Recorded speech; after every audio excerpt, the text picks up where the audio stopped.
विश्व ब्रह्मांडर सस्ता परमात्मा परम ब्रह्म ज्योतिर्बिंदु ज्योतिर्मय निराकार जगन्नाथ सचितानंद भगवान आदि शक्ति शक्ति कुंडलिनी श्री अरविंद ओम परमा भागवती जननी श्रीमां चरण कमल अनंत कोटि प्रणाम जनाई आज आरंभ करुचु ऑनलाइन श्री अरविंद एस्पिरेशन पाठचक्र कार्यक्रम।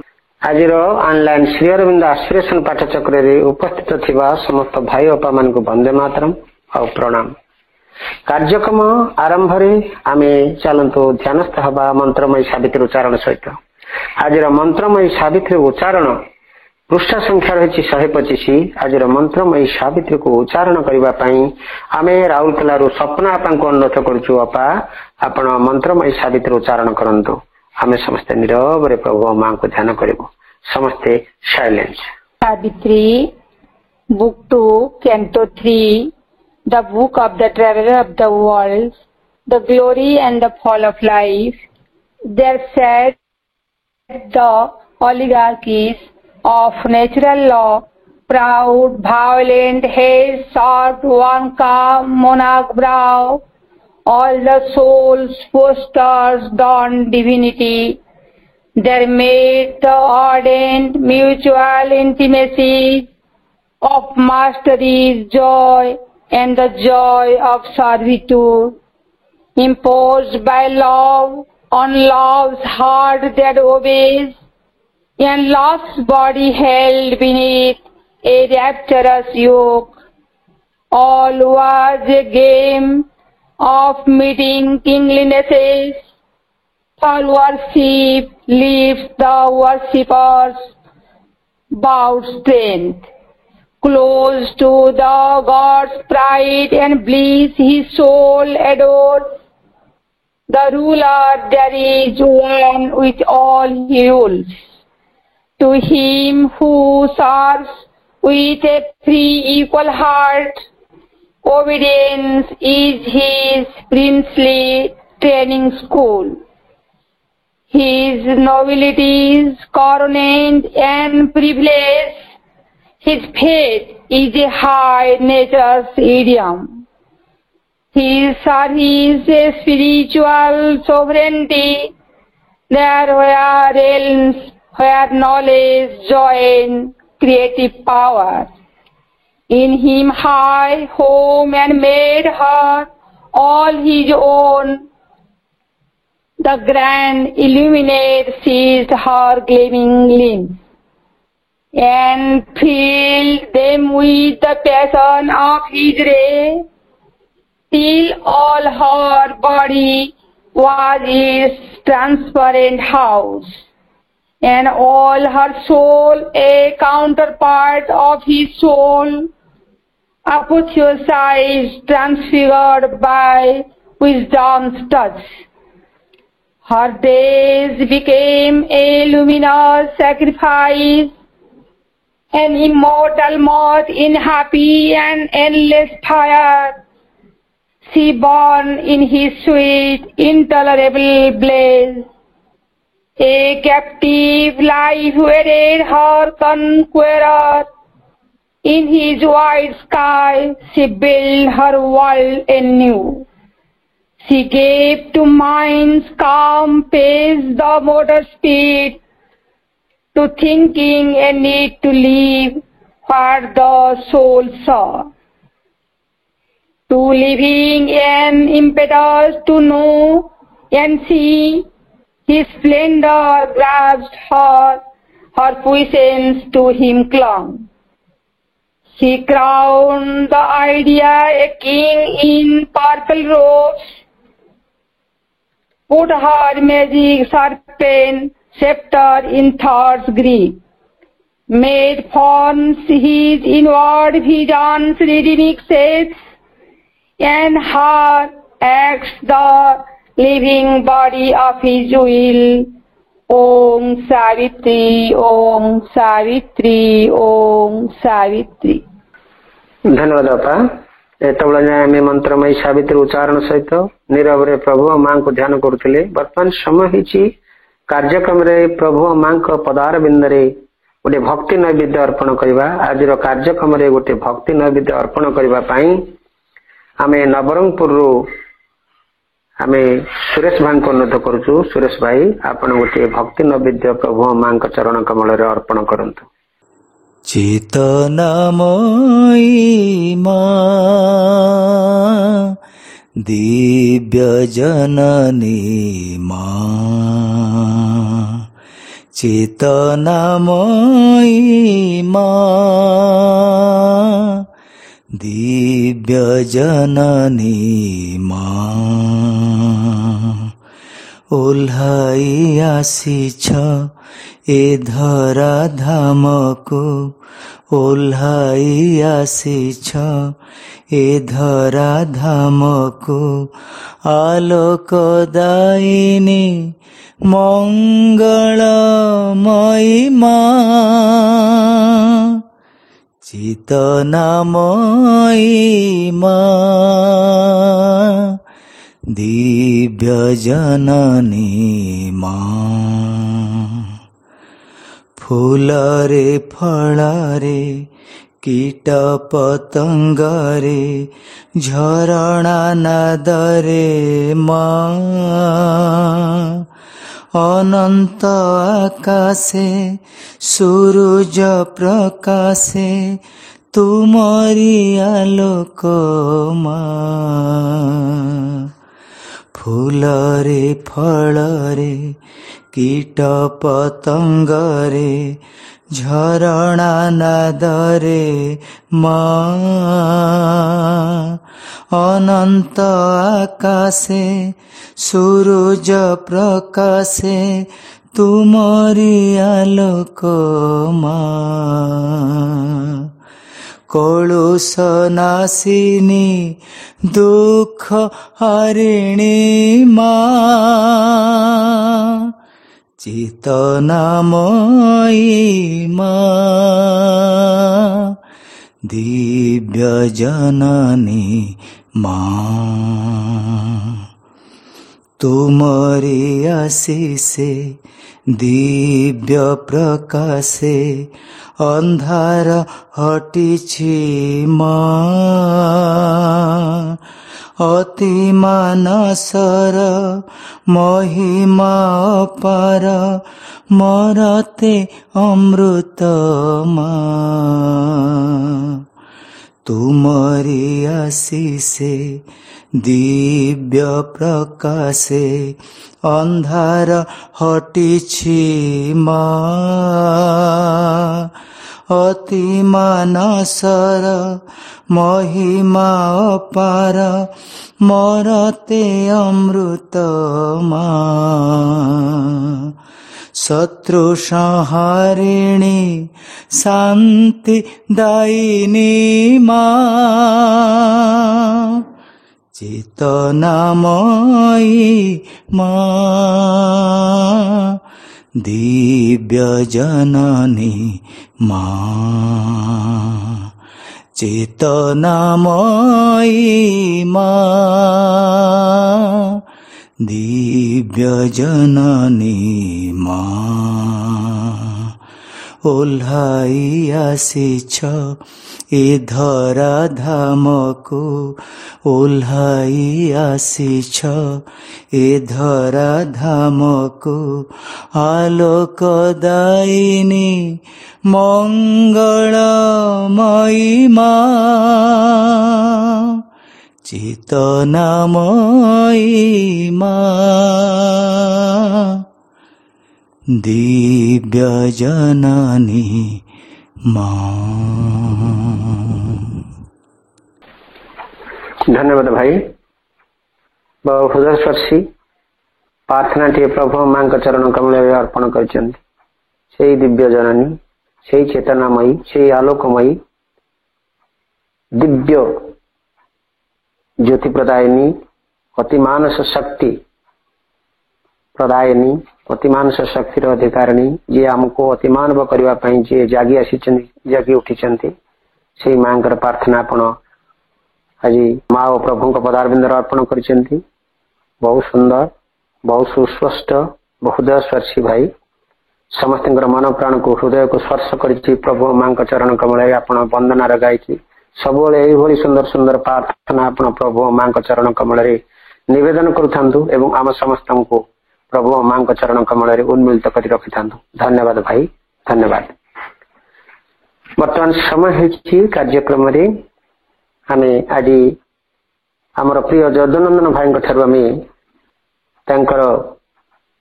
द्वारा आलोचित हब गोटे सुंदर आलोच्य विषय चाहूँगी अतिमानस और तार विश्वव्यापी क्रिया या भाई को आलोचना करने आम अनुरोध करुचु भाई आलोचना जारी रखंतु।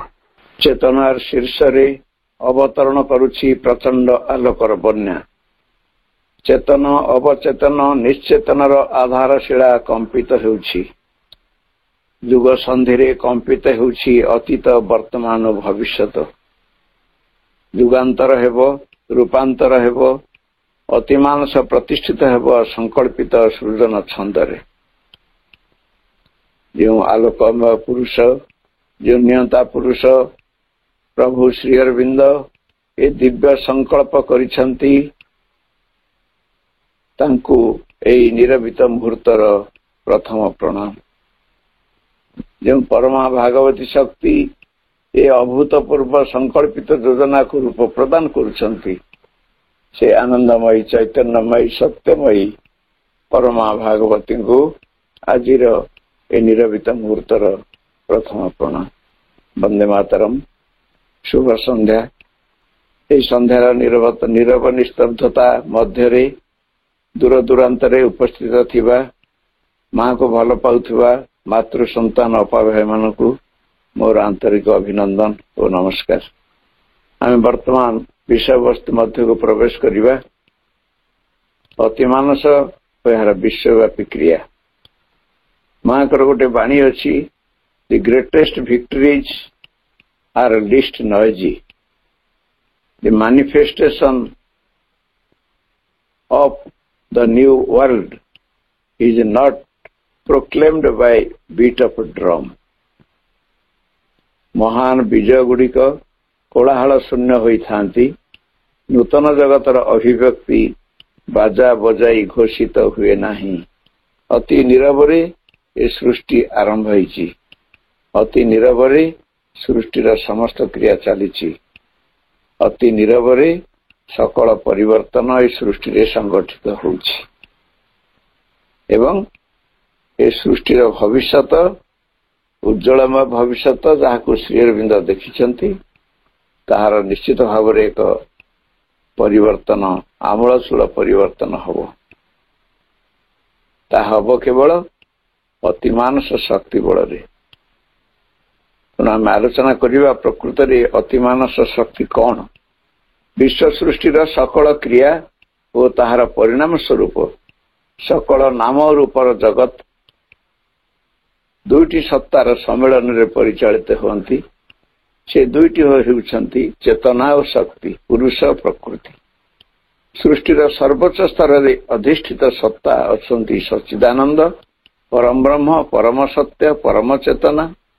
अतिमानस हेउची सच्चिदानंदकर मूलभूत चैतन्यमयी प्रज्ञामयी शक्ति मूल प्रकृति आद्या अद्वितीया आदिमाता जे सच्चिदानंद को कोल रे धारण करिसंती जहां ठारे सृष्टिर सकल उपादान सन्निवेशित होई रहिछि। परम सत्यंकर निर्देश रे से सब किछि को सर्जना करंती सब मध्यरे प्रविष्ट करंती हुवंती सकल किछि को पालन पोषण करंती जहा किछि परिवृद्धि तथा विकास रे अंशग्रहण करिया को अनिच्छुक हुए से सब को मध्य आपण आनंद रे परिवर्तन करी भागवत अभिव्यक्ति रे सहायक हेबा पई प्रेरित करंती। एकाधार रे से प्रज्ञा स्वरूपिणी माहेश्वरी अनंत बलवीर्य धारिणी महाकाली सौंदर्य सुषमा तथा श्रृंखला संगतिर देवी महालक्ष्मी एवं परिपूर्णता निमंते कर्म प्रवणा महासरस्वती और से सबुर ऊर्ध्वरे अदिति आम मानकर मन बुद्धि स्तर रे धरा दवा पई से अभिप्सा साहस समता ଉଦାରତା, କୃତଜ୍ଞତା, ସାଧୁତା, ବିନମ୍ରତା, ପ୍ରଗତି, ଅଧ୍ୟବସାୟ, ପ୍ରଶାନ୍ତି, ଗ୍ରହଣଶୀଳତା ଓ ଆନ୍ତରିକତା ଆଦି ଗୁଣ ଦ୍ୱାରା ପ୍ରକାଶିତ ହୁଅନ୍ତି, ଯାହାକୁ ଆଶ୍ରୟ କରି ଆମେ ଊର୍ଦ୍ଧ୍ୱଗାମୀ ହୋଇପାରିବୁ। ଏହା ହେଉଛି ଶିଖରରୁ ଶିଖରକୁ ଉଠିଯିବାର ଏକ ପ୍ରକ୍ରିୟା। ଅତିମାନସ ହେଉଛି ପ୍ରଥମ ଓ ସର୍ବୋଚ୍ଚ ଶିଖର। ଅନ୍ୟ ଚେତନାର ଶିଖର ସବୁ ଏହି ଶିଖରଟି ଆଡ଼କୁ କେବଳ ଚାହିଁ ରହି ତାର ମହିମାର କେତୋଟି କିରଣ ରେଖାକୁ ଗ୍ରହଣ କରନ୍ତି। ମନଠାରୁ ପରିବ୍ୟାପ୍ତ ଅଧିମାନସ ଚେତନାର ସ୍ତର ଯାଏ କ୍ରମଶଃ ଯାତ୍ରା ଚାଲିଥାଏ ଏବଂ ଅତିମାନସର ନିମ୍ନକୁ ଅବତରଣ ମୁଖୀ ଆଲୋକ ରଶ୍ମି ସେମାନଙ୍କ ମଧ୍ୟରେ ଭେଦି ଯାଉଥାଏ, ଯାହା ଫଳରେ ସେମାନେ ପ୍ରତିଫଳନ ଦ୍ୱାରା ଯାହା ଆଲୋକିତ ହୁଅନ୍ତି, କିନ୍ତୁ ଯଥାର୍ଥ ମୂଳ ଆଲୋକଟି ପାଇପାରିନଥାନ୍ତି। ଆମେ ମନ ପ୍ରାଣ ଶରୀରର ଅଜ୍ଞାନମୟ ସ୍ଥିତିରେ ଥିବାରୁ ଆମର କ୍ରିୟାଶୀଳ ପ୍ରକୃତିଟି ସେହି ଅଜ୍ଞାନ ମଧ୍ୟରେ ହିଁ କାର୍ଯ୍ୟ କରିଥାଏ। ମାନସ ଭୂମିରେ ଆତ୍ମା ଯଦି କାର୍ଯ୍ୟ କରି ଅତିମାନସର ଜ୍ଞାନ ଓ ଶକ୍ତିକୁ କିଛି ପରିମାଣରେ ବ୍ୟକ୍ତ କରିବାକୁ ସକ୍ଷମ ହୋଇପାରେ, ତଥାପି ଯଥାର୍ଥ ମୂଳ ସତ୍ତାଟିକୁ ସେ ସେଠାରେ ପହଞ୍ଚାଇ ପାରେ ନାହିଁ। ଫଳରେ ଅତିମାନସ ଆପଣାର ସ୍ତରରେ ଏବଂ ମନ ତା ନିଜ ସ୍ତରରେ ସ୍ଥିର ହୋଇ ରହିଯାଆନ୍ତି। ଏଥିପାଇଁ ଚେତନାର ତଥା ପ୍ରକୃତିର ଏକ ଗତିଶୀଳତାର ଆବଶ୍ୟକତା ରହୁଛି। ମନର ପ୍ରବଳ ଆସ୍ପୃହା ହିଁ ଏହି ଗତିଶୀଳତାକୁ ସକ୍ରିୟ କରାଇପାରେ ଏବଂ ପଦ୍ମ ସଦୃଶ ଗଭୀର ପଙ୍କ ମଧ୍ୟରୁ ଊର୍ଦ୍ଧ୍ୱକୁ ପ୍ରଭାବିତ ହୋଇ ଉଠିପାରେ। ବିଜ୍ଞାନ ବା ଅତିମାନସ ତ କେବଳ ଏକ ସ୍ଥିର ଚେତନା ନୁହେଁ, ତାହା ମଧ୍ୟ ଏକ ଶକ୍ତି ଏବଂ ଅନ୍ୟ ପକ୍ଷରେ ସତ୍ୟ ଶକ୍ତି, ଅନନ୍ତଙ୍କର କାର୍ଯ୍ୟକାରିଣୀ ଶକ୍ତି।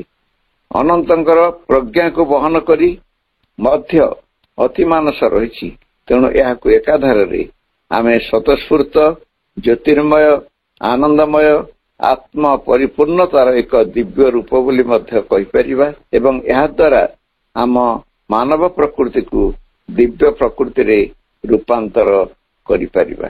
ସ୍ଥୂଳ ଭୂମିରେ ଅତିମାନସର ଅଭିବ୍ୟକ୍ତି ବା ପ୍ରକାଶ ପାଇଁ ଦୁଇଟି ଶକ୍ତିର ଆବଶ୍ୟକତା ରହୁଛି। ଗୋଟିଏ ହେଲା ଗୂଢ଼ ବିଜ୍ଞାନ, ଗୂଢ଼ ଶକ୍ତି। ଦ୍ୱିତୀୟଟି ହେଲା ଆଧ୍ୟାତ୍ମିକ ବିଜ୍ଞାନ, ଆଧ୍ୟାତ୍ମିକ ଶକ୍ତି। ଆଧ୍ୟାତ୍ମିକ ବିଜ୍ଞାନ ଅଦୃଶ୍ୟ ଭାବରେ ତତ୍ତ୍ୱ ରୂପରେ ଗୁଣ ମଧ୍ୟରେ ଅଭିବ୍ୟକ୍ତିର ପଥ ନିରୂପିତ କଲା ବେଳେ, ଗୂଢ଼ ବିଜ୍ଞାନ ବସ୍ତୁ ଜଗତର ରୂପମାନଙ୍କ ମଧ୍ୟରେ କ୍ରିୟା କରି ଅତିମାନସର ସ୍ଥିତି ପାଇଁ ଭିତ୍ତିଭୂମି ପ୍ରସ୍ତୁତ କରେ। ମାଙ୍କ ନିକଟରେ ଏହି ଦୁଇ ଶକ୍ତି ଏକତ୍ର କ୍ରିୟା କରୁଥିଲେ। ଗୂଢ଼ ବିଦ୍ୟାକୁ ଆଶ୍ରୟ କରି ଅଦୃଶ୍ୟ ଭାବରେ ଥିବା ଚେତନାର ବିଭିନ୍ନ ସ୍ତରର ଦେବଦେବୀମାନଙ୍କୁ ରୂପାନ୍ତର କାର୍ଯ୍ୟରେ ସେ ଲଗାଉଥିଲେ। ସେଇଥିପାଇଁ ସେ ଥିଲେ ଅତିମାନସ ମହାଶକ୍ତି ଏବଂ ରୂପାନ୍ତରର ଅଧିଷ୍ଠାତ୍ରୀ।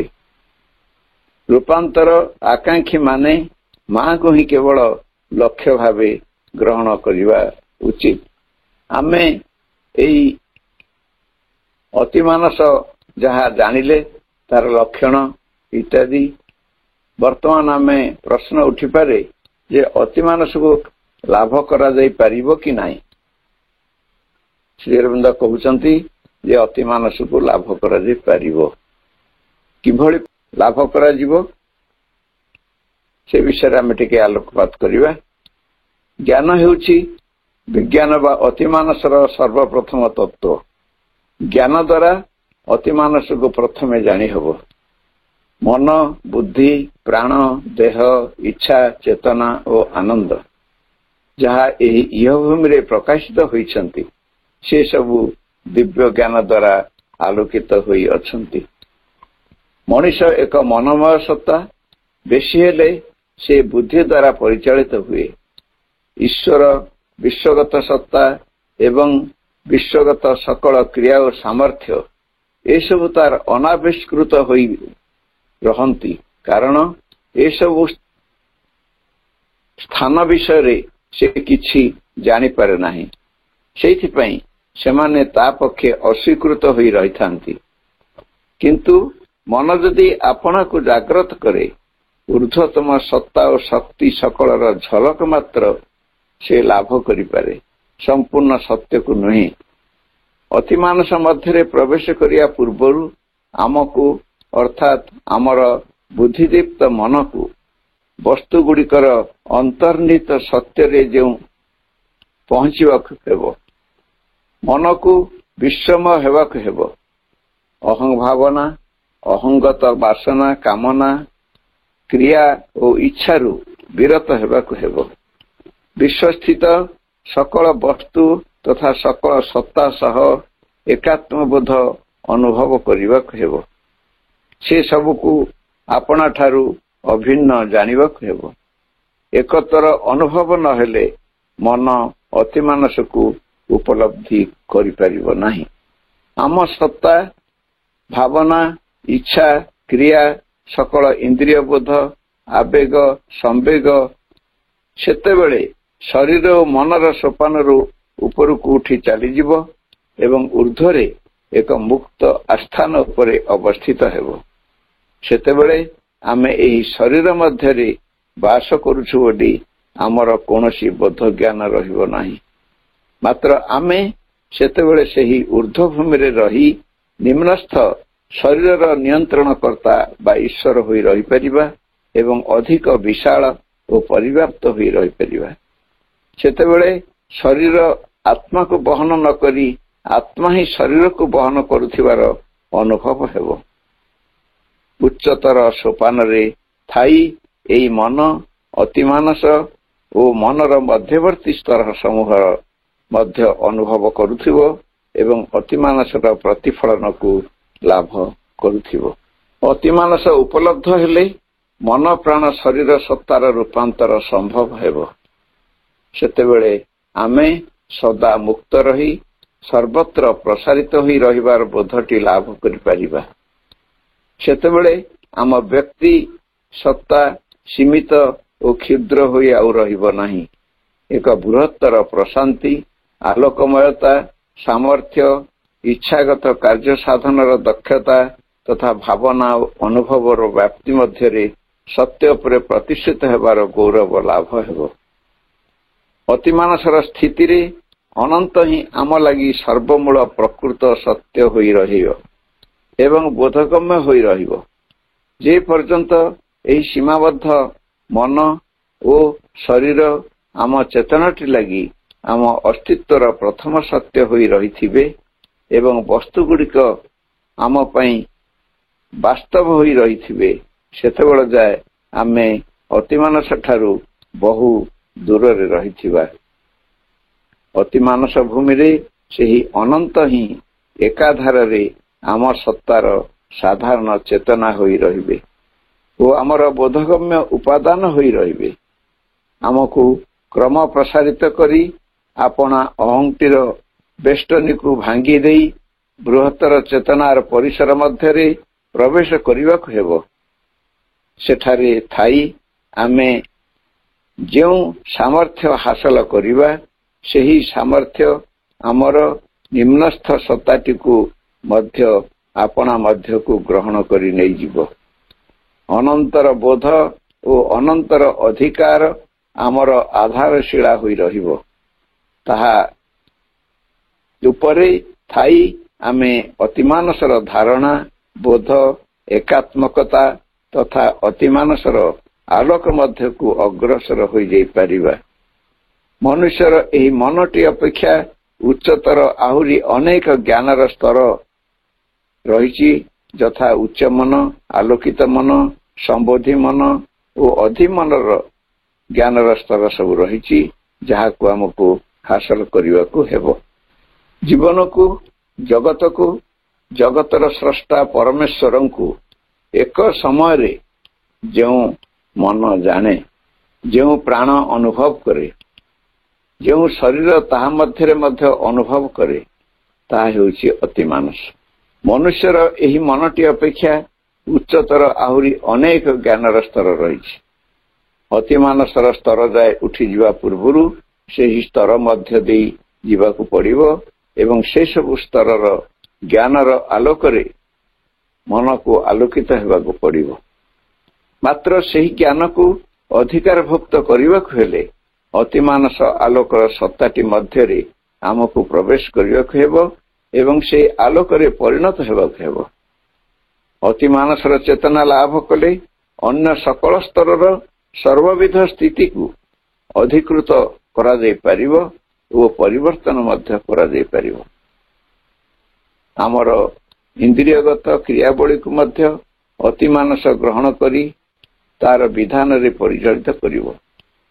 ଆମର ଯାବତୀୟ ଭାବନା, ଅନୁଭୂତି, ଇନ୍ଦ୍ରିୟବୋଧ, ସ୍ନାୟବିକ ପ୍ରତିକ୍ରିୟା ଗୁଡ଼ିକୁ ଅତିମାନସ ତାର ପ୍ରତ୍ୟକ୍ଷ ଜ୍ଞାନ ବଳରେ ଜାଣିପାରିବ ଓ ତା ମଧ୍ୟରେ ମଧ୍ୟ ସେ କ୍ରିୟା କରିପାରିବ। ସେତେବେଳେ ଆମ ମଧ୍ୟରେ ଲୁଚିଥିବା ସକଳ ସାମର୍ଥ୍ୟ ସବୁ ଆମେ ପ୍ରକାଶ କରିପାରିବା ଓ ସ୍ୱାଭାବିକ ରୂପେ ସେସବୁ ଦ୍ୱାରା ଫଳପ୍ରଦ ଯଥାର୍ଥ କାର୍ଯ୍ୟ କରିପାରିବା। ଅତିମାନସ ଲାଭ ଦ୍ୱାରା ଆମେ ମନ, ପ୍ରାଣ, ଶରୀର, ବୁଦ୍ଧିର ସକଳ ସୀମାବଦ୍ଧତାରୁ ମୁକ୍ତ ହୋଇପାରିବା ଏବଂ ଅତିମାନସ ଯେ ପରମ ସତ୍ୟ, ପରମ ଚେତନା ଓ ପରମ ବିଧାନ ହୋଇ ରହିଛି ଆମେ ତାହା ସହଜରେ ଜାଣିପାରିବା, ସ୍ୱାଭାବିକ ରୂପରେ ବୁଝିପାରିବା। ବ୍ୟକ୍ତିର ଇଚ୍ଛା ଓ ବିଶ୍ୱ ଇଚ୍ଛା ମଧ୍ୟରେ କିଛି ପ୍ରଭେଦ ରହିବ ନାହିଁ। ଜଣେ ଯଦି ନିଜକୁ ଆଗ ଅପେକ୍ଷା କମ୍ ନିର୍ବୋଧ ବୋଲି ଅନୁଭବ କରିପାରିବ ତେବେ ଅଗ୍ରଗତିର କ୍ଷେତ୍ରରେ ତାର କିଛି ଲାଭ ହୋଇଛି ବୋଲି କୁହାଯାଇପାରିବ। ଅର୍ଥାତ୍ ଅତିମାନସକୁ ଅନୁସରଣ କରୁଥିବା ବ୍ୟକ୍ତିର ଜ୍ଞାନ କ୍ରମଶଃ ପରିବର୍ଦ୍ଧିତ ହେଇକି ଚାଲେ ଏବଂ ସିଏ ତା ନିର୍ବୋଧ ପଣିଆରୁ ଊର୍ଦ୍ଧ୍ୱକୁ ଉଠିବା ପାଇଁ ପ୍ରେରଣା ପାଏ।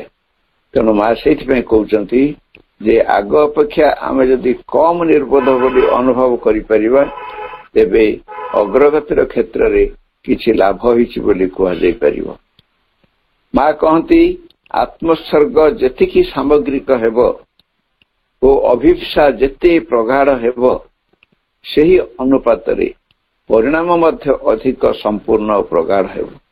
ଅଭିବ୍ୟକ୍ତିର କ୍ଷେତ୍ରରେ ଅତିମାନସ କ୍ରିୟାର ପରିଣାମଟି ଅଗଣିତ ହେବ। ସେ କେବଳ ଗୋଟିଏ ପରିବର୍ତ୍ତନ କରିବ ନାହିଁ, ବହୁ ଭାବରେ ବିଭିନ୍ନ ପରିବର୍ତ୍ତନ ସୃଷ୍ଟି ହେବ। ସମସ୍ତଙ୍କ ପାଇଁ ସମାନ ହୋଇ ରହିଥିବା ସେହି ନିର୍ଦ୍ଦିଷ୍ଟ ଧାରାକୁ ଅନୁସରଣ କରିବ ନାହିଁ। ଅତିମାନସ ତା ନିଜସ୍ୱ ଭୂମିରେ ରହି ନିଜର ବିଧାନ ଅନୁସାରେ କାର୍ଯ୍ୟ କରିବ। ସିଏ ମାନସିକ ସ୍ତରର କୌଣସି ନିୟମକୁ ସେ ମାନିବ ନାହିଁ, ତା ଅଧୀନରେ ମଧ୍ୟ ସେ ରହିବ ନାହିଁ। ତେଣୁ ସମସ୍ତଙ୍କ ପାଇଁ ଯେ ଏକ ସମାନ ଭାବରେ ପରିବର୍ତ୍ତନ ଘଟିବ ସେଇଟା ଆମେ କହିପାରିବା ନାହିଁ। ପ୍ରତ୍ୟେକ ବ୍ୟକ୍ତି ପାଇଁ ପରିବର୍ତ୍ତନ ବିଭିନ୍ନ ପ୍ରକାର ହେଇପାରେ। ପୃଥିବୀ ପୃଷ୍ଠରେ ଅତିମାନସର ଅବତରଣ ଫଳରେ ଏବେ ବାତାବରଣର ଗୁଣାତ୍ମକ ଦିଗଟି ବଦଳି ଯାଇଛି। ମଣିଷ ଅଧିକ ବିଚାର ବୁଦ୍ଧି ସମ୍ପନ୍ନ ହେବାରେ ଲାଗିଛି ଏବଂ ସାଧାରଣ କ୍ରିୟା ସବୁର ପରିଣାମ ଓ ଅତିମାନସ କ୍ରିୟାର ପରିଣାମ ଗୁଡ଼ିକ ମଧ୍ୟରେ ଥିବା ପାର୍ଥକ୍ୟ ସବୁ କ୍ରମଶଃ ଜାଣିବା ସମ୍ଭବ ହେଉଛି। ମାତ୍ର ଏହାର ଅର୍ଥ ଏପରି ନୁହେଁ ଯେ ଯେକୌଣସି ବ୍ୟକ୍ତି ଯେକୌଣସି ମୁହୂର୍ତ୍ତରେ ଏବଂ ଯେକୌଣସି ପ୍ରକାରେ ହଠାତ୍ ଅତିମାନସ ପ୍ରତିଭା ସମ୍ପନ୍ନ ବ୍ୟକ୍ତିରେ ପରିଣତ ହେଇଯିବ। ଏପରି ଆଶା କରିବା ଆଦୌ ଉଚିତ ନୁହେଁ। ଆଗରୁ ଯାହା କରାଯାଇଛି ଏବଂ ଅନ୍ୟମାନେ ଯାହା କିଛି କରିଛନ୍ତି ତାକୁ ନକଲ କରିବାର ଏକ ଦୟନୀୟ ପ୍ରବୃତ୍ତି ମଣିଷମାନଙ୍କର ରହିଛି। ମଣିଷ ଯେମିତି ପରମ୍ପରାକୁ ଜାବୁଡ଼ି ଧରିଛି ଏବଂ ପୂର୍ବରେ ଯାହା ସବୁ ହେଇଛି ତାକୁ ସେଇ କଥା ସିଏ ଅନ୍ତତଃ କରିବାରେ ଅଭ୍ୟସ୍ତ ହେଇକି ରହିଛି। ନୂତନ ଚିନ୍ତା, ନୂତନ ଭାବନା, ନୂତନ କାର୍ଯ୍ୟ କିଛି ତା ଭିତରେ ତା ଚିନ୍ତା ରାଜ୍ୟରେ ପ୍ରବେଶ କରିପାରୁନାହିଁ। ତାହାର ଉତ୍ତରରେ ମା କହନ୍ତି ଯେ ଏପରି କରାଯିବା ଉଚିତ ନୁହେଁ। ପରମ୍ପରା ଧରି ବାନ୍ଧି ରଖିବା, କଠୋର ଭାବରେ ତାକୁ ପାଳନ କରିବା ତାହା ଉଚିତ ନୁହେଁ। ଏପରି ପୁନରାବୃତ୍ତିର ସମୟ ମଧ୍ୟ ସରି ଆସିଲାଣି।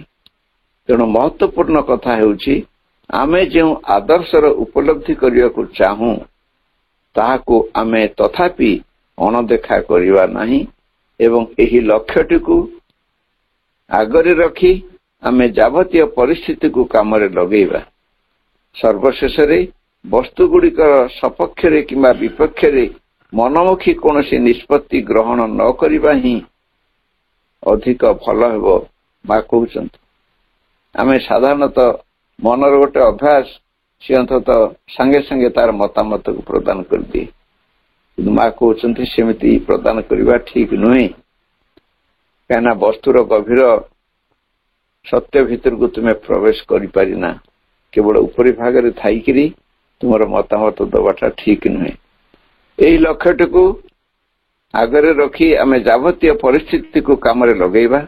ସର୍ବଶେଷରେ ବସ୍ତୁଗୁଡ଼ିକର ସପକ୍ଷରେ କିମ୍ବା ବିପକ୍ଷରେ ମନମୁଖୀ କୌଣସି ନିଷ୍ପତ୍ତି ଗ୍ରହଣ ନ କରିବା ହିଁ ଅଧିକ ଭଲ ହେବ। ଆମେ ସେହି ଦିବ୍ୟ ପ୍ରଜ୍ଞା ଉପରେ ଆସ୍ଥା ରଖିବା ଓ ନିରପେକ୍ଷ ସାକ୍ଷୀ ଭାବେ ଆମେ ଘଟଣାଗୁଡ଼ିକର ଉନ୍ମୋଚନ ପ୍ରତି ଦୃଷ୍ଟି ଦେବା। କେମିତି ଘଟଣା ସବୁ କ୍ରମେ କ୍ରମେ ପରିବର୍ତ୍ତିତ ହୋଇଯାଉଛନ୍ତି ଆମେ ତାକୁ ଅନୁଧ୍ୟାନ କରିବା, ନିରପେକ୍ଷ ଦୃଷ୍ଟି ନେଇକିରି, ପକ୍ଷପାତ ଦୃଷ୍ଟି ରଖିବା ନାହିଁ। ଅତିମାନସ ଯେହେତୁ ବିଶ୍ୱାତୀତ, ସମଗ୍ର ବିଶ୍ୱକୁ ସେ ଆଲିଙ୍ଗନ କରିକି ରଖିଛି ଏବଂ ସମଗ୍ର ବିଶ୍ୱର ସମସ୍ତ ପଦାର୍ଥ ତାରି ମଧ୍ୟରେ ସନ୍ନିବେଶିତ ହୋଇଛି ଏବଂ ସେହି ଅତିମାନସ ଭିତରୁ ସମସ୍ତ ପଦାର୍ଥ ବିଭିନ୍ନ ସମୟରେ ବିଭିନ୍ନ ମୁହୂର୍ତ୍ତରେ ତାହା ସବୁ ପ୍ରତିଭାତ ହେଉଛି। ତେଣୁ ତାହାର କ୍ରିୟା ନିଶ୍ଚିତ ଭାବରେ ବିଶ୍ୱବ୍ୟାପୀ ହେବ ହିଁ ହେବ। କୌଣସି ନିର୍ଦ୍ଦିଷ୍ଟ ସ୍ଥାନରେ ସେ କ୍ରିୟା କରିବ ନାହିଁ। ଶ୍ରୀ ଅରବିନ୍ଦ ତାଙ୍କର ଦୀର୍ଘ ସାଧନା ଫଳରେ ସେ ଦେଖିଲେ ଯେ ଏଭଳି ଏକ ଶକ୍ତି ଯାହାକି ପରମଙ୍କ ସହିତ ସମ୍ମିଳିତ ହୋଇକି ରହିଛି ଉପରେ, ଯାହା ଶକ୍ତି ସାମର୍ଥ୍ୟ ଅଛି ଏ ମଣିଷ ଜୀବନକୁ ରୂପାନ୍ତରିତ କରିଦେବା ପାଇଁ। ସେ ଶକ୍ତି ଏପର୍ଯ୍ୟନ୍ତ ପୃଥିବୀ ପୃଷ୍ଠକୁ ଆସିପାରିଲା ନାହିଁ। ମଣିଷ କେବଳ ତାକୁ ଖୋଜି ଖୋଜି, ଭଗବାନଙ୍କୁ ଖୋଜି ଖୋଜି ଉପରକୁ ଉଠି ଉଠି ଚାଲିଲା ଏବଂ କୋଉଠି ବାଟରେ କୌଣସି ଗୋଟେ ଭୂମିରେ ପହଞ୍ଚିକି ସେଠି ପୁରା ଖୋଜିଗଲା ଏବଂ ତାକୁ ଖୋଜିଲା ଆଉ ମିଳିଲାନି। ଏମିତି ଏମିତି ହେଇକିରି ବର୍ତ୍ତମାନ ଏଇ ପୃଥିବୀଟା ଚାଲିଛି ଏବଂ ସକଳ ଦୁଃଖ ଯନ୍ତ୍ରଣାକୁ ଏଇ ପୃଥିବୀରେ ସବୁ ଛାଡି ଛୁଡି ଦେଇ ସମସ୍ତେ ଯେଉଁମାନେ ସବୁ ସାଧନା କରୁଛନ୍ତି ସେମାନେ ସବୁ ଏଇଭଳି ଭାବରେ ଚାଲି ଯାଇଛନ୍ତି। ତେଣୁ ଏ ପୃଥିବୀଟା ଗୋଟେ ଅଳିଆ ଗଦାରେ ପରିଣତ ହେଇଛି। ତେଣୁ ଆକୁ କେମିତି ବଦଳେଇବାକୁ ପଡିବ? ଆକୁ ତ କେହି ମଣିଷ ବଦଳେଇ ପାରିବନି। କୌଣସି ଶକ୍ତି, ମଧ୍ୟବର୍ତ୍ତୀ ଶକ୍ତି ଆକୁ ତ ବଦଳେଇ ପାରିବନି। ତେଣୁ ସେ ଉଚ୍ଚତମା ଶକ୍ତି ଯିଏକି ଉର୍ଦ୍ଧ୍ୱରେ ଅଛନ୍ତି ତାଙ୍କୁ ଯଦି ଆବାହନ କରାଯିବ, ସିଏ ଯଦି ଅନ୍ତତଃ ଅନୁମତି ପ୍ରଦାନ କରିବେ ନିମ୍ନକୁ ଅବତରଣ କରିବା ପାଇଁ, ତାହେଲେ ସମ୍ଭବ ହେବ। ଏହା ଥିଲା ଶ୍ରୀ ଅରବିନ୍ଦଙ୍କର ସାଧନା ଏବଂ 1926 ମସିହା ପରେ ସେ ଏକାନ୍ତ ବାସ କରି ଏହି ଅତିମାନସକୁ ଖୋଜିବାରେ ଲାଗିଥିଲେ ଏବଂ 1950 ମସିହାରେ ତାଙ୍କର ନିଜ ଶରୀରରେ ତାହାକୁ ପ୍ରକାଶ କରି ଆତ୍ମବଳି ଦେଇ ଚାଲିଗଲେ।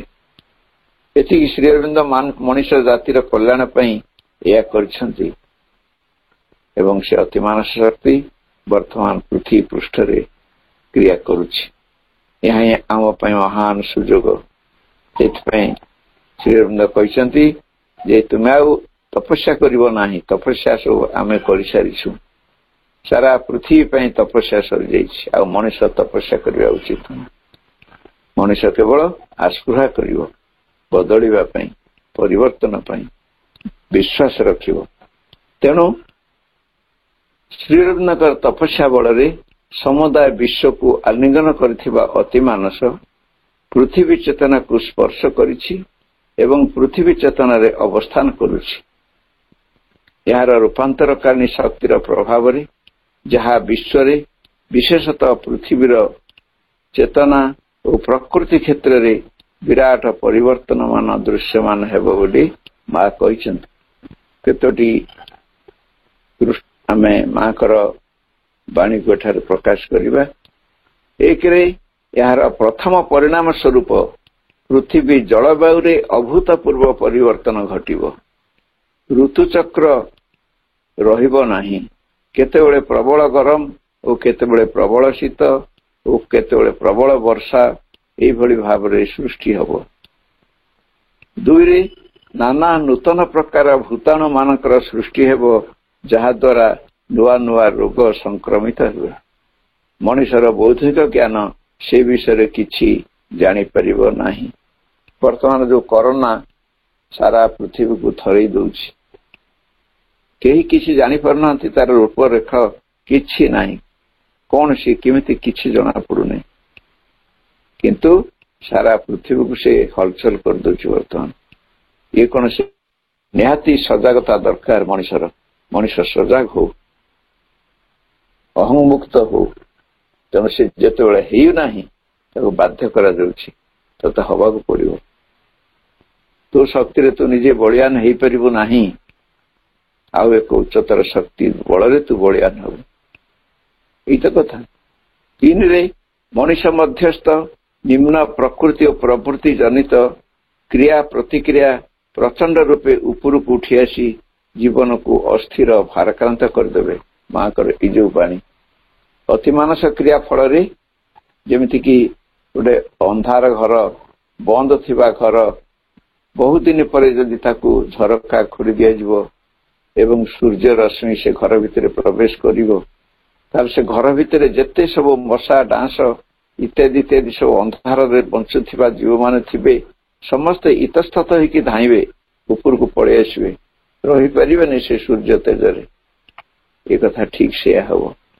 ଯାହାଙ୍କ ମଧ୍ୟରେ ଅତିମାନସର କ୍ରିୟା ସମ୍ପନ୍ନ ହବ, ତାଙ୍କ ଭିତରେ ଯାହା କିଛି ମଳିନତା ରହିଛି, ଯାହା କିଛି କଦର୍ଯ୍ୟ ଗୁଣ ସବୁ ରହିଛି, ସେଗୁଡା ସବୁ ଉପରକୁ ଉଠି ଆସିବ। ମଣିଷ ସେତେବେଳେ ଆଶ୍ଚର୍ଯ୍ୟ ହେଇଯିବ ଯେ ମୁଁ ପ୍ରକୃତ ତ ଏୟା ନଥିଲି, କେମିତି ହେଲି, ଏ ଭାବନା ମୋ ଭିତରେ କେମିତି ଆସିଲା। ଏଇଭଳି ଭାବରେ କେତେ କଥା ଆମେ ତାକୁ ଅନୁଭବ ବି କରୁଥିବା। 4ଥରେ ଏହା ସହିତ ସତ୍ତାର ଅନ୍ତର୍ନିହିତ ଭଗବତ ଗୁଣମାନ ମଧ୍ୟ ବହିର୍ଭାଗକୁ ଆସି ଅଭିପ୍ସ ମଣିଷକୁ ଯଥାର୍ଥ ପଥ ପ୍ରଦର୍ଶନ କରିବାରେ ସହାୟତା ପ୍ରଦାନ କରିବେ। ଏହି ପ୍ରଚଣ୍ଡ ଶକ୍ତିର ଚାପକୁ ସମ୍ଭାଳି ନ ପାରି ପ୍ରାକୃତିକ ବିପର୍ଯ୍ୟୟମାନ ଦେଖାଦେବେ। ଏଟା ଆଉ ଗୋଟେ କଥା। এই ଯୋଉ ସୁନାମି, ଭୂମିକମ୍ପ ଅବେଳାରେ ସବୁ ହେଇଯାଉଛି, ତାହା ସବୁ ମଧ୍ୟ ଏହି ଶକ୍ତିର ଚାପ ଦ୍ୱାରା। ଆକୁ କେହି ବିଶ୍ୱାସ କରୁ ନ କରୁ ଆମେ ବିଶ୍ୱାସ କରିବା। 6ରେ କେବଳ ସେଇମାନେ ସୁରକ୍ଷିତ ରହିବେ ଯେଉଁମାନେ ଆଧ୍ୟାତ୍ମିକତା ଦ୍ୱାରା ଦୀକ୍ଷିତ ହୋଇ ପରମ ଭଗବାନଙ୍କୁ ହୃଦୟ ମଧ୍ୟରେ ଜାଗ୍ରତ କରି ରଖିଥିବେ। ସେଇମାନେ ସୁରକ୍ଷିତ ହେଇକି ରହିବେ। who kept God in their hearts। 7ରେ ମାନସିକ ବିକୃତି, ପ୍ରାଣିକ ଅସ୍ଥିରତାର ବୃଦ୍ଧି ଘଟିବ। କାହିଁକି ନା ସେଇ ଯୋଉ ଅତିମାନସ ପ୍ରଥମେ ଆସିକି ମନ ଉପରେ ପ୍ରଭାବ ପକେଇବ, ମନ ଭିତରେ ପ୍ରଥମେ ପଶିବ। ତେଣୁ ମନ ଯଦି ଅନ୍ତତଃ ତାକୁ ଧରି ରଖି ନ ପାରିବ, ତାହେଲେ ସେ ବିଭ୍ରାନ୍ତ ହେଇଯିବ, ପାଗଳ ହେଇଯାଇପାରେ ମଣିଷ। କାହିଁକି ନା ଆମେ ଯଦି ହଠାତ୍ 1000 ପାୱାର ବଲ୍ ଆଣିକି ଆମ ଆଖି ଆଗରେ ଜଳେଇ ଦିଆଯିବ, ଆମ ଆଖି ପୁରାପୁରି ଜଳକା ମାରିଯିବ, ସହିବା ଭାରି କଷ୍ଟ। ତେଣୁ ମା କହୁଛନ୍ତି ମାନସିକ ବିକୃତି, ପ୍ରାଣିକ ଅସ୍ଥିରତାର ପରିବୃଦ୍ଧି ଘଟିବ। 8ରେ ଯୁଦ୍ଧ ପାଇଁ ଇଚ୍ଛୁକ ଜାତି ଶାନ୍ତି ଆଡକୁ ଅଗ୍ରସର ହେବାକୁ ମନ ବଳେଇବ। ବର୍ତ୍ତମାନ ତ ସେୟା ହେଉଛି। ବର୍ତ୍ତମାନ କେହି ଯୁଦ୍ଧ କଥା କହୁନାହାନ୍ତି। ଉତ୍ତର କୋରିଆ ସବୁବେଳେ ଧମକ ଦଉଥିଲା, ମୁଁ ଏମିତି କରିବି ସେମିତି କରିବି। ବର୍ତ୍ତମାନ ସେ ଚୁପଚାପ ରହିଯାଇଛି, କିଛି କହୁନି। ଏଇ କରୋନା ଆରମ୍ଭ ହେଇଗଲା ପରଠୁ ସେ ସବୁ କଥା ବର୍ତ୍ତମାନ ଆଉ କଥାବାର୍ତ୍ତା ବେଶୀ ହଉନି ଯୁଦ୍ଧ ବିଷୟରେ। 9ରେ ମନ ଓ ଅତିମାନସ ମଧ୍ୟରେ ଦୂରତ୍ୱକୁ ସଂକୁଚିତ କରି ଅତିମାନସକୁ ମନ ମଧ୍ୟରେ ଅଭିବ୍ୟକ୍ତ କରିବା ପାଇଁ ଏବଂ ମନକୁ ଅତିମାନସ ଦିଗରେ ଆକର୍ଷିତ କରି ପ୍ରସ୍ତୁତ କରିବା ପାଇଁ ଅତିମାନବ ନାମରେ ଏକ ମଧ୍ୟବର୍ତ୍ତୀ ସତ୍ତାର ଉଦ୍ଭବ ହେବ। ଯେପରି ପ୍ରାଣ ଓ ମନ ମଧ୍ୟରେ ଦୂରତ୍ୱକୁ ହ୍ରାସ କରିବାକୁ ମଣିଷ ଆସିଛି। ପ୍ରାଣୀମାନେ ମଣିଷର ଭାଷା ବୁଝିପାରନ୍ତିନି, ମନ ଯୁକ୍ତ ମଣିଷ, ସେଥିପାଇଁ ସେ କିନ୍ତୁ ପ୍ରାଣୀମାନଙ୍କୁ ବୁଝିପାରେ।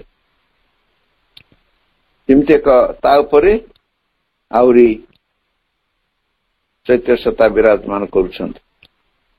ତେଣୁ ମଧ୍ୟବର୍ତ୍ତୀ ଅବସ୍ଥାରେ ଯୋଉ ମଣିଷ ଅଛି ସେ ଯେମିତି ଅଛି ସେମିତି ଏଇ ମନ ଏବଂ ଅତିମାନସ ଆରି ମଧ୍ୟରେ ଯୋଉ ଦୂରତା ତାକୁ ଅନ୍ତତଃ ସଂଯୋଜିତ କରିବା ପାଇଁ ଏକ ମଧ୍ୟବର୍ତ୍ତୀ ପର୍ଯ୍ୟାୟରେ ଏକ ସତ୍ତା ଆସିବେ, ତାକୁ କୁହାଯିବ ଅତିମାନବ ବା ସୁପରମ୍ୟାନ। ସୁପରମ୍ୟାନ ସୁପରମେଣ୍ଟାଲ ବିଙ୍ଗ ନୁହନ୍ତି, ସୁପରମ୍ୟାନ ଏକ ମଧ୍ୟବର୍ତ୍ତୀ ଅବସ୍ଥାର ସତ୍ତା। ସେମାନେ এই ମଣିଷ ସହିତ ସମ୍ପର୍କ ରଖିବେ ଏବଂ ଅତିମାନସ ସହିତ ସମ୍ପର୍କ ରଖିବେ, এই ମଣିଷକୁ ଅତିମାନସ ଦିଗରେ ଉତ୍ତୋଳିତ କରିନେବେ। এটা ହବ 10ରେ ମଣିଷ ମଧ୍ୟରେ ସମ୍ପୂର୍ଣ୍ଣ ଓ ଚିରନ୍ତନ ସମତାର ଭାବ ପ୍ରସ୍ଫୁଟିତ ହୋଇ ଜ୍ଞାନର ପରିସର ବଢ଼ିଯିବ ଏବଂ ତାହା ସଂଶୟାଚ୍ଛନ୍ନତାକୁ ମୁକ୍ତ ହୋଇ ସ୍ୱଚ୍ଛତାର ଆଲୋକରେ ଉଦ୍ଭାସିତ ହେଉଠିବ। କ୍ରମେ କ୍ରମେ ସବୁ ପରିଷ୍କାର ହେଉଠିବ, ଆଉ ଅନ୍ଧକାର ରହିବ ନାହିଁ, ଅଜ୍ଞାନ ରହିବ ନାହିଁ, ମିଥ୍ୟା ରହିବ ନାହିଁ, ଅହଂବୋଧ ରହିବ ନାହିଁ। ଏସବୁ କ୍ରମେ କ୍ରମେ ନିଶ୍ଚିନ୍ନ ହେଇଯିବେ। 11ରେ ଶରୀର କ୍ଷେତ୍ରରେ ମଧ୍ୟ ନାନା ପରିବର୍ତ୍ତନ ଘଟିବ।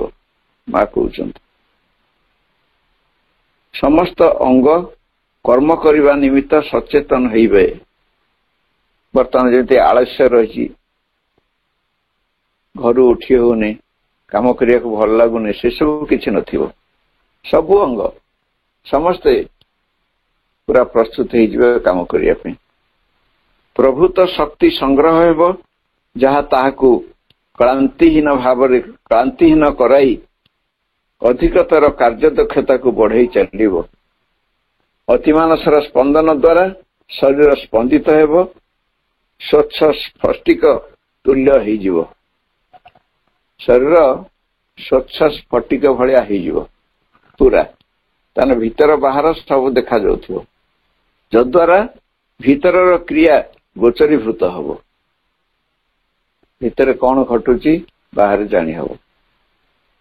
ହୃତ୍ପିଣ୍ଡ ଫୁସଫୁସ୍ ପାକସ୍ଥଳୀର ବିଶେଷ ଆବଶ୍ୟକତା ରହିବ ନାହିଁ, କାରଣ ଶ୍ୱାସକ୍ରିୟା, ରକ୍ତ ସଞ୍ଚାଳନ, ଖାଦ୍ୟ ଆଉ ଆବଶ୍ୟକ ହେବ ନାହିଁ। ଏହା ଚେତନା ଦ୍ୱାରା ପରିଚାଳିତ ହେବ। କୌଣସି ହାଡ଼ ମାଂସ ବର୍ତ୍ତମାନ ଯେମିତି ରହିଛି ମଣିଷର ସେମିତି ରହିବ ନାହିଁ, କିନ୍ତୁ ଶରୀର କଙ୍କାଳସାର ହେବ ନାହିଁ। ଏହା ଏକ ଉଜ୍ଜଳମୟ ସତ୍ତା ରୂପେ ଆତଜାତ ହେବ। କୌଣସି ଶବ୍ଦ ବା ଧ୍ୱନି ମାଧ୍ୟମରେ ଭାବର ଆଦାନ ପ୍ରଦାନ ହେବ ନାହିଁ। ନୀରବରେ ସବୁ ଗ୍ରହଣ କରାଯିବ ଏବଂ ନୀରବରେ ପ୍ରତ୍ୟୁତ୍ତର ପ୍ରଦାନ କରାଯିବ। ଶବ୍ଦ କୋଳାହଳ କମିଯିବ। ଜ୍ଞାନ ଆହରଣର ଆବଶ୍ୟକତା ରହିବ ନାହିଁ। ସତ୍ୟ ଦୃଷ୍ଟି, ସତ୍ୟ ଶ୍ରବଣ, ସତ୍ୟ ଉପଲବ୍ଧି ହିଁ ସକଳ କର୍ମର ସହାୟକ ହେବ। ସଂକଳ୍ପ ମାତ୍ରେ ସମସ୍ତ କାର୍ଯ୍ୟ ସମାପନ ହେବ। ଖାଲି ସଂକଳ୍ପ କଲେ ହେଲା। ତେଣୁ ଶ୍ରୀ ଅରବିନ୍ଦଙ୍କର ଯୋଉ କଥା ଅତିମାନସ ଦ୍ୱାରା ଏଇ ମନ ପ୍ରାଣ ଶରୀର ରୂପାନ୍ତର ହେବ ଏବଂ ରୂପାନ୍ତରିତ ମନ ପ୍ରାଣ ଶରୀରରେ ଭଗବାନଙ୍କ ପ୍ରକାଶ ହେବ, ଅର୍ଥାତ୍ ମଣିଷ ଭଗବାନ ହେବ, ସେଇ ଅବସ୍ଥାକୁ ଏଠି ମା ବର୍ଣ୍ଣନା କରୁଛନ୍ତି। ଶରୀର ଚଳତକ୍ଷମ ରହିବ ଏବଂ ହାଲୁକା ହେଇକି ରହିବ ଏବଂ ସବୁଆଡେ ସେ ଯାଇପାରିବ ଓ ମାଧ୍ୟାକର୍ଷଣ ଶକ୍ତିର ଆକର୍ଷଣରୁ ମଧ୍ୟ ମୁକ୍ତ ହେଇଯିବ। ସେ ଯୁଆଡେ ଚାହିଁବ ଶରୀର ସିଆଡେ ଚାଲିଯିବ। ଶରୀରର କୌଣସି ଛାଇ ପଡିବ ନାହିଁ। ଛାଇ କାହିଁକି ପଡେ ନା, ଯେତେବେଳେ ଶରୀରଟା ନିଦା ହେଇକି ଥାଏ, ସୂର୍ଯ୍ୟ ଆଲୋକ ପଡିଲେ ତାର ପଛ ପଟକୁ ଆଲୋକ ଯାଇପାରେନି, ତେଣୁ ତାର ସେ ପ୍ରତିବିମ୍ବ ସୃଷ୍ଟି କରେ, ଛାଇ ସୃଷ୍ଟି କରେ। କିନ୍ତୁ ଯେତେବେଳେ ସେ ସ୍ଫଟିକ ତୁଲ୍ୟ ହେଇଯିବ, ସ୍ୱଚ୍ଛ ହେଇଯିବ ସେ ଶରୀରଟା, ତାହେଲେ ସେ ଆଲୋକ ତ ତା ଭିତରେ ଦେଇକି ପାସ୍ କରୁଥିବ, ଆଉ ଛାଇ କେମିତି ପଡିବ? କୋଉଠୁ ଛାଇ ପଡିବ? ମନ ପ୍ରାଣ ଅତିମାନସ ମନ ଓ ପ୍ରାଣରେ ପରିଣତ ହୋଇଯିବ। ଅହଂର ବିଲୟ ଘଟି ଆସକ୍ତି, କାମନା, ଅଜ୍ଞାନ, ମିଥ୍ୟାର ବିଲୁପ୍ତି ଘଟିବ। ଏକ ସମୟରେ ସମଗ୍ର ବିଶ୍ୱକୁ ଜାଣିପାରୁଥିବ। ମା କହୁଛନ୍ତି ଏକା ସମୟରେ। ଆମର ବର୍ତ୍ତମାନ ମନ ସୀମିତ ଥିବାରୁ ଖଣ୍ଡ ବିଭକ୍ତିକରଣ କରିକି ସେ ଜାଣୁଛି, ଛୋଟିଆ ଅଂଶକୁ କେବଳ ଜାଣୁଛି, କିନ୍ତୁ ସେତେବେଳେ ସମଗ୍ର ବିଶ୍ୱକୁ ଏକା ସମୟରେ ସେ ଜାଣିପାରିବ। କାଳର ସୀମା ନଥିବ, ଅତୀତ ଭବିଷ୍ୟତ ଏକାକାର ହୋଇ ବର୍ତ୍ତମାନରେ ପରିଣତ ହୋଇଯାଇଥିବେ, ସେଠି କାଳ ବି ନଥିବ। ଏମିତି ଭାବରେ ମା ବର୍ଣ୍ଣନା କରୁଛନ୍ତି। ମଣିଷମାନେ ଅମରତ୍ୱ ଲାଭ କରିବାର ଅଭିଳାଷ ପୋଷଣ କରିଥାନ୍ତି। ସେମାନେ ଅମରତ୍ୱ କହିଲେ ଯାହା ବୁଝନ୍ତି ତାହା ହେଲା ସେମାନେ ବର୍ତ୍ତମାନ ଯେଉଁ ସ୍ଥିତିରେ ଅଛନ୍ତି ତାହାକୁ ଅନନ୍ତ କାଳ ଲାଗି ସମ୍ପ୍ରସାରିତ କରି ରଖିବା। ଏଇଟାକୁ ସେମାନେ ଅମରତ୍ୱ ବୋଲି ଭାବନ୍ତି, ଯେ ବର୍ତ୍ତମାନ ଆଉ ଯେମିତି ଅଛନ୍ତି ସେମିତି ରହିଥିବେ, ଆଉ ମରିବେନି। କିନ୍ତୁ କଥାଟି ସେପରି ନୁହେଁ।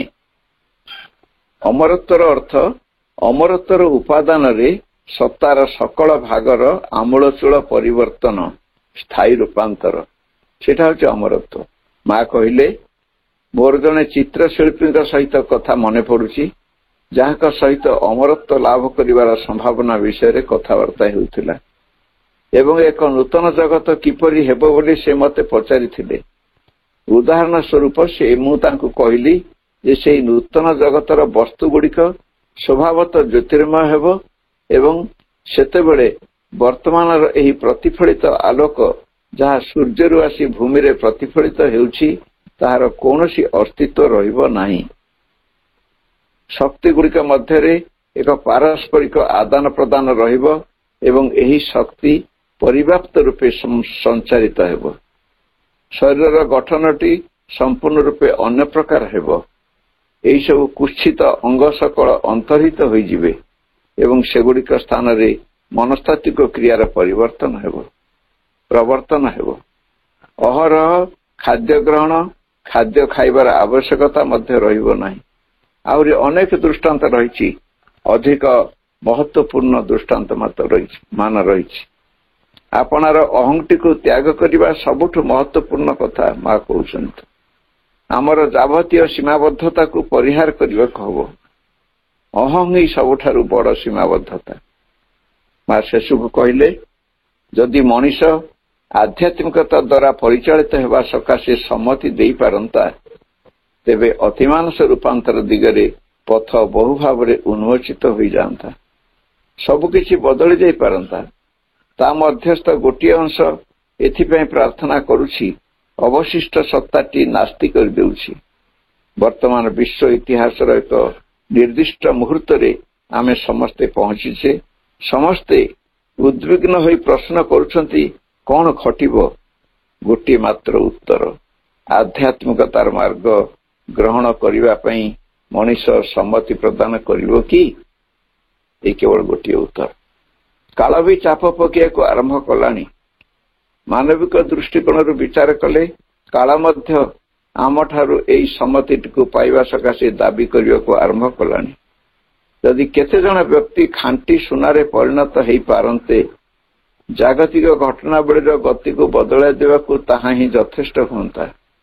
ଅତି ଜରୁରୀ ଭାବେ ବର୍ତ୍ତମାନ ଏହି କଥାଟିର ଆବଶ୍ୟକତା ରହିଛି। ଦିବ୍ୟ ପରମସତ୍ତା ଆମଠାରୁ ଏହି ସାହସ ଓ ବୀରତ୍ୱ ଆଶା କରୁଛନ୍ତି। ସେହି ସାହସ ଓ ବୀରତ୍ୱ ଆମ ଆପଣାର ଅସୁବିଧା, ଅପୂର୍ଣ୍ଣତା, ଅସ୍ପଷ୍ଟତା ବିରୁଦ୍ଧରେ ଲାଗୁ। ଆମେ ଶୁଦ୍ଧତାର ଅଗ୍ନିକୁଣ୍ଡ ଆଡ଼କୁ ଅଗ୍ରସର ହୋଇଯାଉ। ଯେପରିକି ଆଉଥରେ ସମଗ୍ର ସଭ୍ୟତାକୁ ଆଣି ଘନ ଅନ୍ଧକାର ଭିତରେ ପକାଇ ଦେଇଥିବା ସେହି ମହାଭୟଙ୍କର ଧ୍ୱଂସଲୀଳା ମଧ୍ୟ ଦେଇ ଆଉ ଗତି କରିବାକୁ ଆମକୁ ନ ପଡ଼େ। ଏହା ହିଁ ହେଉଛି ଆମର ସମସ୍ୟା।